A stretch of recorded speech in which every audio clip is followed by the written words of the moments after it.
శ్రీమాత్రే నమ. జయ గురు దత్తాత్రేయ నమ. సింహరాశి వారికి ఈ వారం రాశి ఫలాలు పరిశీలించినప్పుడు లాభం అందే రవిగ్రహ సంచారం. ఇది సాధారణంగా మీకు అటు ప్రభుత్వ సహకారం కానీ, ప్రభుత్వ అధికారుల సహకారం కానీ, అలాగే మీ యొక్క బంధువుల సహకారం కానీ సంపూర్ణంగా రావడం జరుగుతుంటుంది. సొసైటీలో మీ యొక్క నేమ్ అండ్ ఫేమ్ ఒకటి పెరుగుతూ ఉంటుంది. అలాగే దశమ స్థానంలో కుజుడు చాలా దిగ్బలుడై ఉంటాడు అనమాట. అంటే కుజుడు ఉచ్చులో ఉంటే ఎటువంటి ఫలితం ఇస్తుంటాడో అటువంటి ఫలితం రావడం జరుగుతుంటుంది. దానివల్ల జాతకుడు చాలా కాన్ఫిడెన్స్గా తన వృత్తి నిర్వహిస్తుంటాడు. ఇది ప్రధానంగా కొత్త ఉద్యోగ ప్రయత్నాలు చేస్తున్న వారికి కూడా చాలా వరకు అనుకూలించే అవకాశం ఉన్నది. అలాగే దశమంలో ఉన్నటువంటి కుజుడు రాశిని వీక్షిస్తూ ఉంటాడు. ఆ కారణం వల్ల ఏంటంటే జాతకుల్లో ఒక కాన్ఫిడెన్స్, ధైర్యం ఏర్పడుతూ ఉంటుంది. స్థిరాస్తి సంబంధించిన విషయాలు, భూమికి సంబంధించిన విషయాలు కొంతవరకు కలిసి వచ్చే అవకాశం ఉంది. అలాగే మీరు ఒక రాజకీయ రంగంలో ఉన్న, ఒక కార్యకర్తగా ఉన్న, ఇంతకాలంగా మీరు పడిన శ్రమకు తగినటువంటి ఫలితం, గుర్తింపు రావడం జరుగుతూ ఉంటుంది. సో ఇక ప్రధానంగా రాశి అందే శుక్రగ్రహ సంచారం. ఇది చాలా వరకు జాతకుడికి కొన్ని కొత్త ఆలోచనలు వస్తూ ఉంటాయి. ప్రస్తుతం ఉన్నటువంటి వ్యవస్థ మీద అవచ్చు, తన యొక్క కుటుంబ విషయాలు అవచ్చు, తన యొక్క ఆర్థిక వ్యవస్థ మీద పెద్దగా ఆసక్తి కనిపించదన్నమాట. కొత్త విషయాల మీద ఆసక్తి పెరుగుతూ ఉంటుంది. కొత్త అనుభవాల కోసం జాతకుడు ప్రయత్నం చేస్తూ ఉంటాడు. ఈ సమయంలో జాతకుడికి కొంతమంది కొత్త వ్యక్తులు పరిచయం అవడం జరుగుతూ ఉంటుంది. అయితే రాశి అందే కేతుగ్రహ సంచారం వలన జాతకుడు ఈ శుక్ర కేతువుల కలయిక వల్ల ఏంటంటే మరి ఒక ఆధ్యాత్మికపరమైనటువంటి ఆలోచనలు జాతకుడికి రావడం జరుగుతుంటుంది. ఆర్థిక పరంగా చాలా విపరీతమైనటువంటి టైట్ ఏర్పడుతూ ఉంటుంది అన్నమాట. ఎంత ధనం వచ్చినప్పుడు కూడా అది ఏ విధంగా కూడా జాతకుడి యొక్క అవసరాలకి సరిపోకుండా ఇబ్బంది పడడం జరుగుతూ ఉంటుంది. సో అలాగే ఈ రాశిలో ఉన్నటువంటి స్త్రీలకి కొంతవరకు అనారోగ్య సమస్యలు ఎదురయ్యే అవకాశం ఉంటుంది. సో ఏదైనా ఈ సమయంలో మీరు ఈ దైవ సంకల్పంతో భగవంతుడి మీద ఎక్కువ నమ్మకం పెట్టుకోవడం వల్ల మీ యొక్క ప్రతి సమస్యకి పరిష్కారం జరుగుతూ ఉంటుంది. ఎందుకంటే జన్మజాతకంలో అయినా సరే, గోచార రీత్యా అయినా సరే, లాభస్థానంలో రవి ఉన్నప్పుడు ఆటోమేటిక్గా అన్ని గ్రహాలు కూడా సహకరించడం జరుగుతూ ఉంటుంది. అంటే మీకు ఏదైతే అవసరం ఉందో, ఎక్కడైతే మనం ప్రయత్నం చేస్తామో అక్కడ రవి మీకు ఉండడం జరిగింది. రవి ఇచ్చినటువంటి ఆజ్ఞకి మిగతా గ్రహాలు కూడా అనుకూలంగా ఉండడం జరుగుతుంటుంది. కాబట్టి మీరు తదేక సంకల్పంతో మీరు చేసే ప్రయత్నాలు కాన్ఫిడెన్స్గా చేసినప్పుడు 100% మీ యొక్క ప్రయత్నాలు నెరవేరే అవకాశం ఉంది. సో అలాగే మరి గురువు, బుధుడు 2 గ్రహాలు 12వ స్థానంలో ఉన్నాయి. ఇది చాలా వరకు ఏమైందంటే ధన లాభాధిపతి వ్యయ స్థితి. సో వచ్చిన సోర్సు ఖర్చు అవుతుంది, దాచుకున్న ధనం ఖర్చు అవుతూ ఉంటుంది. ఇక్కడ గురువు కూడా ఉండడం వల్ల కంపల్సరీ ఎక్స్పెండిచర్ కనబడుతూ ఉంటుంది. కొంతవరకు పిల్లల యొక్క విద్య కొరకు కానీ, పిల్లల యొక్క వివాహం కొరకు కానీ, వారి యొక్క అవసరాలకు కానీ 100% మీరు ఎక్కువ ధనాన్ని ఖర్చు పెట్టడం జరుగుతుంది. ఇప్పుడు ప్రధానంగా ఎవరైతే మీరు ఏదైనా మెడికల్ కాలేజీలోనో లేదంటే విదేశంలో చదువు కొరకు ప్రయత్నం చేస్తున్న వారికి ఎక్కువ ధన వ్యయం రావడం జరుగుతుంటుంది.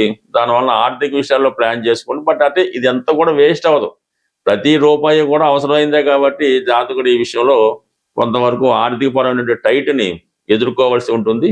సో బుధుడు వక్రించి ఉండడం వల్ల ఏంటంటే మనం ఒక విధంగా సోర్స్ ఆఫ్ ఇన్కమ్ కోసం ప్రయత్నం చేస్తుంటారు, కానీ ఆ సోర్స్ ఆఫ్ ఇన్కమ్ అనేది రావడం జరగదు. వేరే సోర్స్ ద్వారా మీరు ఆదాయ వనరులను ఎత్తుక్కోవాల్సి ఉంటుంది. బట్ ఎన్ని ప్రయత్నాలు చేసినప్పుడు కూడా ప్రస్తుతం ఉన్నటువంటి అష్టమ శని ప్రభావం వల్ల జాతకుడు కొద్దిపాటి అవమానాలు ఎదుర్కోవాల్సి ఉంటుంది. ఇచ్చిన మాట నిలబెట్టుకోలేక మాట తప్పవలసి ఉంటుంది. దాంతో మనకి రాహు కూడా 7వ స్థానంలో ఉండడం వల్ల ఎవరైతే మీతో కలిసి వ్యవహారం చేస్తూ ఉంటారో వాళ్ళు చాలా వరకు మీకు హ్యాండ్ ఇవ్వడం వల్ల, వాళ్ళ అవసరాలు తీర్చుకొని మిమ్మల్ని నెగ్లెక్ట్ చేయడం వల్ల మీరు కూడా కొంతవరకు ఇబ్బంది పడడం జరుగుతుంటుంది. బట్ ఏదైనా సింహరాశి వారు మీ యొక్క సొంత సమస్యల కన్నా ఇతరుల యొక్క సమస్యల వల్ల ఎక్కువగా ఇబ్బంది పడడం జరుగుతుంది. ఇక ప్రధానంగా ఈ వారంలో రాశి అందే కేతువు, 7వ అందే రాహు ఉండడం వల్ల కొంతవరకు ఏర్పడినటువంటి ఈ కాలసర్పదోషం ఈ వారంలో మిమ్మల్ని చాలా ఒత్తిడికి గురి చేయడం జరుగుతుంటుంది. కాబట్టి ప్రధానంగా ఈ వారంలో మీరు ఏదైనా ఒక దేవాలయంలో ఈ రాహుకేతు పూజ చేయించుకోవడం వల్ల చాలా సమస్యలకి పరిష్కారం దొరికే అవకాశం ఉంటుంది. ప్రధానంగా ఈ వారం ఈ జూలై 10వ తారీఖున ఏకాదశి రావడం జరుగుతుంది.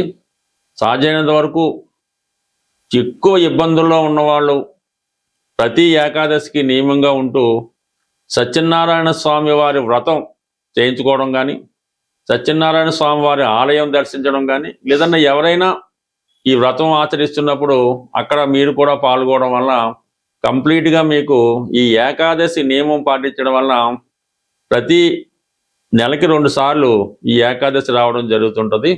మీరు ఒక 11 ఏకాదశులు అనుకొని ఈ నియమంగా ఈ 11 ఏకాదశులు చక్కగా పాటిస్తూ సాధ్యమైనంత వరకు మీ పెద్దవాళ్ళు చెప్పిన విధంగా ఉపవాసం మిగతా కార్యక్రమాలు చేసుకోవడం వల్ల ప్రతి వారం మీలో కంప్లీట్గా ఇంప్రూవ్మెంట్ రావడం జరుగుతుంటుంది. అలాగే మరి ఆ ఏకాదశి రోజు విష్ణు సహస్రనామ పారాయణ చేసుకోవడం వల్ల కూడా మీ జీవితంలో మంచి మార్పుకి కారణమవుతుంటుంది. అంటే ఏదైనా ఒక క్రియ, మనం శనివారం దేవాలయంకి వెళ్తున్నాం, మంగళవారం హనుమాన్ దేవాలయానికి వెళ్తున్నాం, అలాగే ఈ ఏకాదశి నాడు ఈ విష్ణుమూర్తి ఆలయాన్ని దర్శించడం వల్ల ఏదైనా ఒక కార్యక్రమం కంటిన్యూగా చేయడం వల్ల దాని ప్రభావం రావడం జరుగుతుంటుంది. అంతే తప్ప ఏదో నెలకోసారో వారానికోసారో ఆ విధంగా వెళ్ళడం వల్ల ఏ ప్రయత్నం జరగదు. ఏదైనా మనం స్వామి అయ్యప్ప దగ్గరికి వెళ్ళినప్పుడు ఒక 41 రోజులు దీక్ష తీసుకుంటాం. అలాగే మీరు ఒక 11 ఏకాదశులు ముందు అనుకోండి, దాని ప్రభావం మీకు 100% కనబడుతుంది. దాని తర్వాత మీ జీవితాంతం కంటిన్యూ చేసుకోవడం వల్ల మీ జీవితంలో గొప్ప మార్పు, గొప్ప అభివృద్ధి మీకు మీ జీవితంలో తప్పకుండా రావడం జరుగుతుంటుంది. అలాగే కంపల్సరీగా ఏకాదశితో పాటు ఆదివారం అన్నది చాలా ఇంపార్టెంట్. ఎట్టి పరిస్థితుల్లో కూడా అది ఈ పండగ రాని రాకపోనివ్వండి, ఆదివారం రోజు మాత్రం కంప్లీట్గా ప్రతి ఒక్కరూ మన హిందూ ధర్మం ప్రకారం నియమంగా ఉంటూ సూర్యుని యొక్క ఆరాధన చేసుకోవడం వల్ల, పెద్దవారిని గౌరవించడం వల్ల కంప్లీట్గా మీకు ఏ దేవాలయానికి వెళ్ళక్కర్లేదు, మీరు ఎక్కడికి వెళ్ళక్కర్లేదు. కేవలం ఆదివారాలు చేయడం వల్ల, కేవలం ఒక 7 ఆదివారాలు కంప్లీట్గా చేసుకుంటే ఆటోమేటిక్గా దానికి అదే అలవాటు అవుతుంది. ప్రతి వారం మీలో ఇంప్రూవ్మెంట్ కనబడుతుంది. ప్రధానంగా ఈ వారం ఈ జూలై 10వ తారీఖున ఏకాదశి రావడం జరుగుతుంది. సాధ్యమైనంత వరకు ఎక్కువ ఇబ్బందుల్లో ఉన్నవాళ్ళు ప్రతి ఏకాదశికి నియమంగా ఉంటూ సత్యనారాయణ స్వామి వారి వ్రతం చేయించుకోవడం కానీ, సత్యనారాయణ స్వామి వారి ఆలయం దర్శించడం కానీ, లేదన్నా ఎవరైనా ఈ వ్రతం ఆచరిస్తున్నప్పుడు అక్కడ మీరు కూడా పాల్గొనడం వల్ల కంప్లీట్గా మీకు ఈ ఏకాదశి నియమం పాటించడం వల్ల ప్రతి నెలకి 2 సార్లు ఈ ఏకాదశి రావడం జరుగుతుంటుంది.